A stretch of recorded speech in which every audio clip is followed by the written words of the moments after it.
8화 행동 개시 1. 이성민이 나가는 모습을 보고 이대수는 고승주와 함께 꿀물을 마셨다. 장손이자 첫째 손주 앞에서 체면 차리느라 참기 힘들었던 이야기를 장남처럼 여기는 고승주와 나누기 위해서였다. 성민이 고놈이 그리 바뀔 줄은 몰랐어. 똑 부러지더군요. 예전 같았으면 회장님 앞에서 기도 못 폈을 텐데. 두 사람이 알던 이성민은 영민한 머리에 비해 숫기가 없는 아이였다. 그랬던 아이가 대담하고 날카롭게 변했으니 가벼이 넘길 수가 없었다. 태도도 태도지만 그놈 말 들어보니 지금껏 엄한 다리만 벅벅 긁고 있었어. 청와대 주인장, 육참 총장하고 기무사령관 모가지 날릴 때도 그랬다지? 네, 회장님. 국방장관과 독대에서 지시했다고 합니다. 최근 들어온 정보에 따르면 나머지 살생부는 실무진들이 짜고 있다고 합니다. 해동그룹의 정보력은 반세기에 걸쳐서 구축된 인맥에서 비롯된 것이다. 그 인맥에 더해 각종 정보회의에서 돌아다니는 정보들을 비서실을 통해 수집한 고승주의 보고는 틀린 적이 거의 없었기에 이대수는 고개를 끄덕였다. 우리 장손한테 한 방 제대로 먹었구먼. 허허. 이대수는 손재의 통찰력에 감탄할 뿐이었다. 버젓한 선례가 새로 생겼는데도 모두들 지금껏 해온 대로 고위급들만 상대하지 않았는가. 그에 반해 이성민은 관성에서 벗어나 새로운 접근법을 제시했으니 사업가에게 필요한 순발력까지 입증한 셈이었다. 이놈이 앞으로 얼마나 클지 지켜봐야겠구먼. 허허. 체면 때문에 내색하지는 못했지만 생사의 경계선에서 돌아온 것만으로도 고마울 뿐인 손자가 지방과 그룹에서 안개까지 걷어졌으니 이대수의 입에서는 웃음이 끊이질 않았다. 쉬세요, 형. 네, 도련님. 계단을 타고 방으로 돌아온 나는 재킷을 벗어 옷걸이에 걸친 뒤 넥타이를 풀고 침대에 몸을 던지듯이 누웠다. 휴. 아직도 믿기 어려워 볼을 꼬집어봤지만 돌아온 건 짜릿한 통각이었다. 안 되겠어. 이대로 뻗어버리고 싶었지만 잠이 안 와서 몸을 일으켜 세운 나는 책상 앞에 앉아 노트를 펼쳐서 닥치는 대로 생각나는 일들과 연 5월 일을 적었다. 내 머리가 좋아도 앞으로의 그림을 그리려면 역시 눈에 보이게 정리하는 게 최고였다. 그 중에서도 가장 먼저 정리한 건 신성그룹이었다. 신성전자와 신성물산을 중심으로 신성그룹 최대 계열사와 모텔을 가져간 장호건, 신세기백화점과 제일제분처럼 돈 빨아들이는 계열사들을 쥐고 출가한 장호경, 신성중공업과 신성건설, 신성정유를 앞세워 벌 땐 화끈하게 버는 중화학공업 분야를 만지는 장호민, 그 세 남매가 공동으로 지배하고 각자의 지분만큼 써먹는 신성생명과 그 산하의 금융계열사들. 피를 나눴음에도 남보다도 못했던 이 세 남매는 신사협정이 끝난 1997년부터 내전을 시작했다. 각자의 계열사를 읽어서 만든 힘으로 상대방의 지배구조를 흔드는 건 기본이요. 상대방 계열사에 사람을 심어놓고 내부 정보, 그것도 일가족들의 치부를 캔에서 까발리기까지 했다. 덕분에 나와 같은 학렬의 처사촌들은 온갖 찔라진 추문에 시달렸지만 나는 예외였다. 장수연이 내게 붙여둔 감시장치 때문인 것보다 장하연 앞에서 추잡한 꼴을 보이고 싶지 않아서였다. 장호경과 장호민 일가는 나 때문에 돌아버렸을 것이다. 털어서 먼지 하나 안 나오는 내가 장호건 일가에 충실한 개가 되어 자신들의 개인적, 사업적 약점들을 인정사정 없이 물어뜯고 할퀴어서 자신들을 왕좌에서 끌어내렸으니까. 그런 나는 지금 이 시점에서 신성그룹의 내부자들만큼 속사정을 가장 잘하는 유일한 외부자다. 신성그룹의 핵심 부서와 계열사들을 거치며 가족관계부터 각자의 성격, 사업 방향까지 줄줄이 꿰고 있으니 말이다. 내가 신성그룹에 대해 아는 게 하나 더 있다면 임원들이었다. 누가 누구의 편이거나 적인 것부터 회사에 이익을 가져다 준 사람이나 손해를 끼친 사람 등 온갖 사람들을 알고 있으니 요긴하게 써먹을 수 있는 조커가 될 것이다. 하지만 가장 큰 문제가 있었다. 어디 하나 만만한 곳이 없군. 젠장. 손톱으로 책상을 두들기던 나는 한숨을 내쉬었다. 병법에서도 공격하는 쪽은 수비하는 쪽에 최소 3배는 되어야 비슷하게 싸우고 10배는 되어야 승리를 확신한다고 했다. 그런데 범신성그룹의 자산 규모는 현재만 해도 해동그룹의 10배 가까이에 벌어들이는 돈은 20배 가까이 많다. 덩치와 수익성 모두 독특하다 못해 기괴해 보이기까지 하는 할아버지만의 경영 스타일 때문에 신성에 밀리고 있으니 할아버지를 바꿔야 한다. 그렇다고 그늘진 곳에 숨겨진 돈을 함부로 쓸 수도 없다. 그룹 내에서 조성된 비자금이라면 모를까. 명동에 들어가 있는 우리 집안의 돈은 은행의 자본금 같은 돈. 그 돈을 기반으로 몇 배의 신용이 창출돼서 명동 사채 시장의 상당 부분이 돌아가고 있으니 한꺼번에 목돈을 쓰면 대한민국 경제의 초대형 싱크홀이 만들어질 것이다.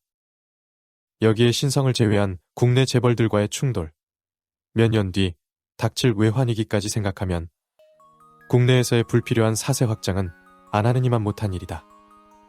양질의 먹거리가 널렸는데 정크푸드를 처묵처묵할 수는 없는 노릇 아닌가? 고민을 하던 나는 입술을 깨물었다. 어쩔 수 없군. 카르타고 흉내를 낼 수밖에. 카르타고가 1차 포엔이 전쟁의 상처를 회복했던 방법. 그 방법만이 현재의 해동그룹이 선택할 수 있는 최선이다. 카르타고.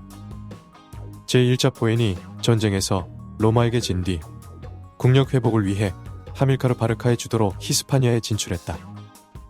그곳에 은광과 농장을 바탕으로 힘을 비축한 하밀카르는 허망하게 죽었으나 그의 아들 한니발은 아버지의 유산으로 제2차 포엔이 전쟁을 일으켜 로마를 10년 이상 괴롭혔다. 그럼에도 한니발은 자마에서 패전하고 객지에서 독살까지 당했지만 나는 앞으로의 전쟁에서 이길 것이다. 나, 우리 집안, 우리 그룹의 히스파니아를 세계 곳곳에 만들 테니까. 그 히스파니아들은 앞으로 신성그룹 장씨 가문의 사이가 되더라도 신성그룹의 바깥에 있을 내가 신성그룹과 장씨 가문을 빠뜨릴 늪이 될 것이다.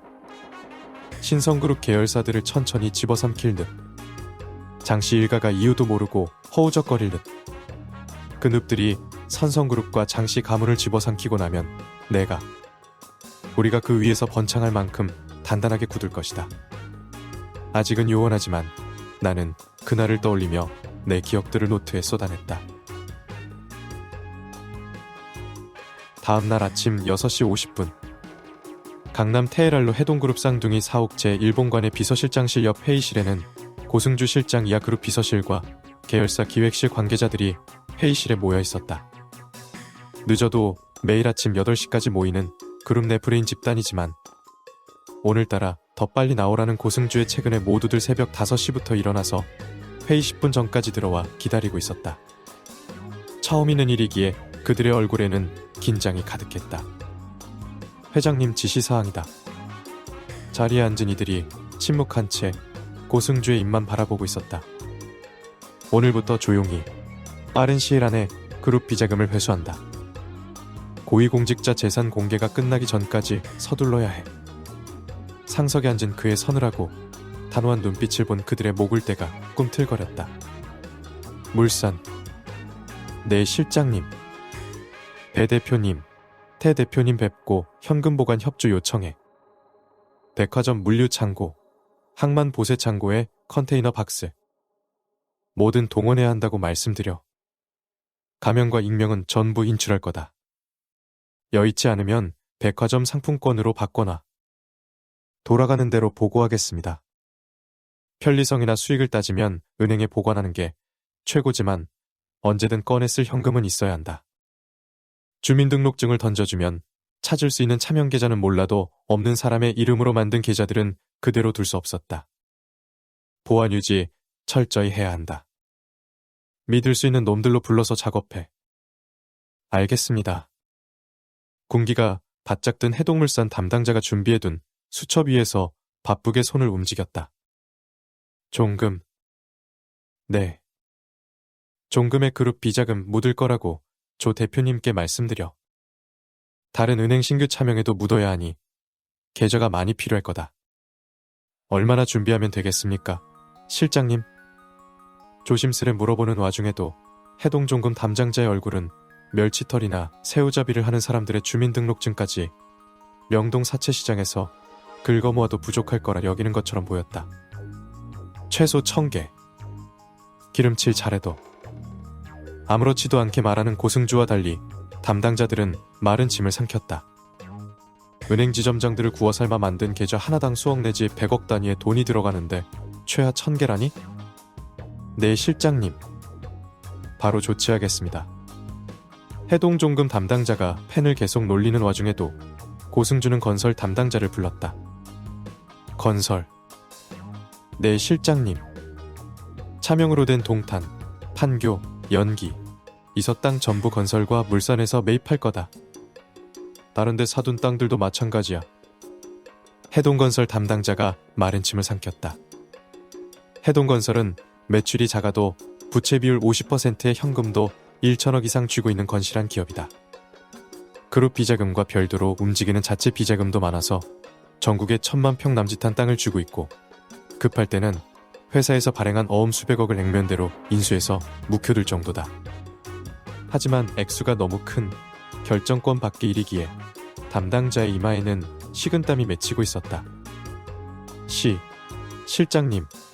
그래도 그 땅을 전부 매입하려면 대표이사님 외에도 중동에 계시는 사장님 승인이 필요합니다.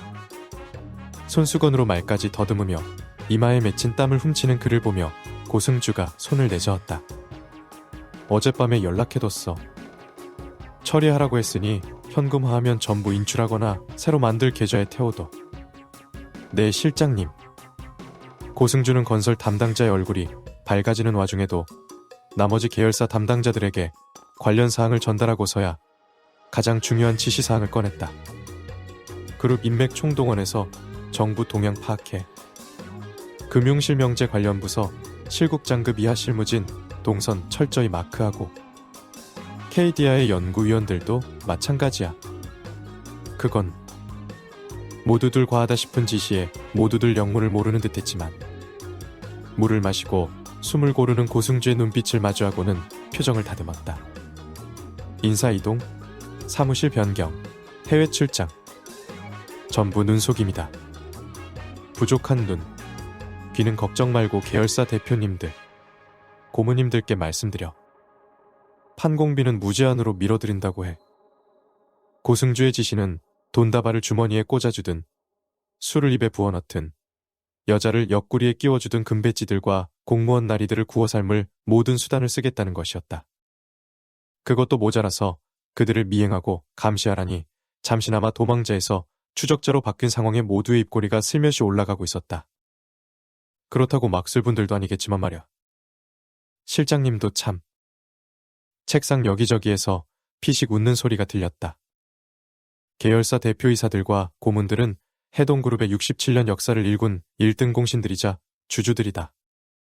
회사 돈을 자기들 주머니에 꼽을 칠지언정 정부 청사와 여의도 영감들 및 닦는데 허투루 쓸 인사들이 아니었다. 항상 말하지만 풀어지지도 긴장하지도 마. 중심을 잡는 게 진짜 프로다. 고승주의 주문에 모두들 긴장한 것 같으면서도 입술이 실룩거렸다. 자신들이 할 일들이 밝혀지면 다른 이들에게 손가락질 받고 벌 받더라도 늘 그 이상의 대가가 따라왔으니 이런 일을 거부할 바보가 없다는 것 또한 알고 있었다. 이상. 고승주는 살짝 들뜬 분위기를 싹 지우고 칼처럼 인사하는 사람들을 내보낸 뒤 사무실로 돌아와 금고에서 핸드폰을 꺼냈다. 방금 전까지 이 방에 있던 이들조차 모르게 처리해야 하는 일이기에 혼자만 있는 이 방에서 대포폰을 써야 했다. 회장님 지시입니다. 오늘부터 은행에서 회장님 자금 철수시키고 명동에서 회장님 흔적 지워야 합니다. 그룹 어음 매입은 유지하고요. 다른 분들께도 연락할 겁니다. 예. 그 뒤로도 이대수 휘하의 전주들에게 10여 통의 전화를 넣고서야 고승주는 핸드폰을 금고에 넣고 소파에 파묻히듯이 앉았다. 이제야 한시름 덜겠군. 넥타이까지 끓는 그의 얼굴이 조금씩 풀어지고 있었다. 재계 비서실장들 중 스카우트 1순위로 꼽히는 그조차도 그룹과 사채 조직에 자금을 건져냈다는 사실에 비로소 어깨가 가벼워졌다. 앞으로 6개월. 다른 기업들이 설마라는 늪에 빠져 방심하고 있을 때 아무도 모르게 그 늪을 피해서 디데이가 오기 전까지 모든 자금을 회수해야 한다. 보는 눈이 많은 재계라지만 고승준은 자신 있었다. 피는 안 섞였어도 친족하보다 아끼는 이성민이 디데이를 알 수 있는 방법을 알려주지 않았나. 해동그룹과 명동 사채 조직을 비롯해서 이씨 가문이 이 나라가 해방되기 전부터 만들어온 인정 네트워크, 지금까지 이권 획득보다 정보 수집에만 써먹어온 그 그물이라면 디데이라는 월척을 잡을 수 있을 것이다. 그 녀석 참. 허허. 창밖을 바라보던 그가 너털웃음을 터뜨렸다. 그의 눈에 보이는 하늘은 오늘따라 유난히 맑아 보였다.